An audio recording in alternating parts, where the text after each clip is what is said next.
Government school విద్యార్థులకు కారం మెతుకులు, ఇంత దారుణమా? హరీష్ రావు ట్వీట్. తెలంగాణలో అమలవుతున్న మధ్యాహ్న భోజన పథకం తరచూ వార్తల్లో నిలుస్తుంది. భోజనంలో నాణ్యత లేకపోవడం, కలుషిత ఆహారం, ఇలా కారణం ఏదైనా తరచూ విద్యార్థులు అనారోగ్యానికి గురవుతూ ఆసుపత్రుల పాలవుతున్నారు.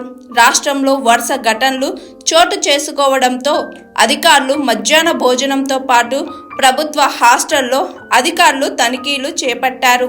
కాగా ఇప్పుడు ఓ పాఠశాలలో సరైన భోజనం పెట్టకపోవడంతో విద్యార్థులు కారం, నూనె వేసుకొని తింటున్న ఘటన ఇప్పుడు సర్వత్రా చర్చనీయాంశంగా మారింది.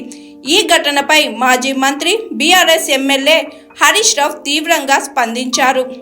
నిజామాబాద్ జిల్లా కోటగిరి మండలం కొత్తపల్లి ప్రభుత్వ పాఠశాలలో సరైన భోజనం లేక ఆకలితో ఉన్న విద్యార్థులు కారం, నూనెతో అన్నం కలుపుకొని కడుపు నింపుకున్నారు. ప్రభుత్వం భావి భారత పౌరుల పట్ల ఇంత బాధ్యతారహితంగా వ్యవహరించడం బాధాకరమంటూ హరీష్ రావు ట్వీట్ చేశారు. విద్యార్థులకు పౌష్టికాహారం కోసం అందించే సీఎం బ్రేక్ఫాస్ట్ పథకాన్ని ప్రభుత్వం పూర్తిగా అటకెక్కించిందని, ఇప్పుడు మధ్యాహ్న భోజనం అందించడంలో కూడా తీవ్రంగా విఫలమైందని మండిపడ్డారు. ఇది కాంగ్రెస్ ప్రభుత్వ నిర్లక్ష్య వైఖరికి నిదర్శనమని హరీష్ రావు ఆరోపించారు.